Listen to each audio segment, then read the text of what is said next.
Hello guys, magandang umaga sa inyo. Nandito na naman ako sa aking mga alaga, pusa. Ito na sila. Naglalabasan na ang mga alaga ko. Malalaki na kasi. Oh, naglalabasan na sila. Asan pa isa? Ayun. Oh, naglalaro na.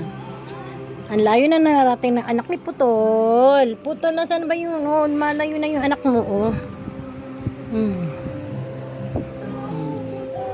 Ayan na sila. Lumalaki na, kaya hindi na talaga pwede sa kulungan. Asan pa isang malaki? Pero may isa, oh. Hello, Mimi. May sore eyes ang aking mga Mimi. May sore eyes siya, oh.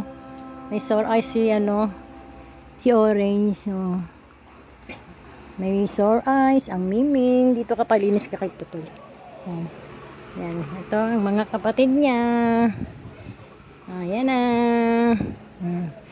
Dalawang buwan na yan mga kuting na yan. Magbubuntis na naman yan si Putol. Sigurado yan. Ayan na. Yung iba nga tulog eh. Ay Pipoy, iniinom mo yung ihi mo Poy. Wag yan Poy. Tubig ka Poy ah. Saan tubig mo?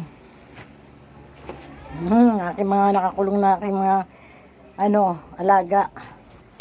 At makukulit. Naglinis pa nga ako kanina. Pinaliguan ko sila aga-aga.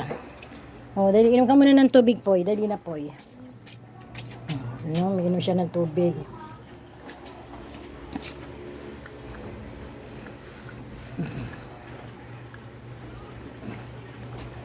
Minom pa naman ng tubig yan. Ayaw niya ng sa maruming lalagyan. Gusto niya malinis, ha? Tubigan.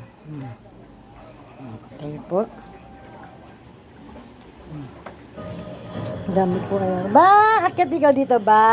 Ang galing naman ng haba ako Oh, Ano? Cons. Saan dyan ikaw, Cons? Ay, hindi isang pusa kong baraka. Dyan ikaw, Cons? Ang galing naman na ba? Ano yung naiingi ba? Ano iniingi? Binigyan na kita tinapay Ayaw mo naman. Inom tubig. Ayan sila. Iinom sila ng tubig. Narunod yung maliit Ano ba yan ba? Si Tisoy wala.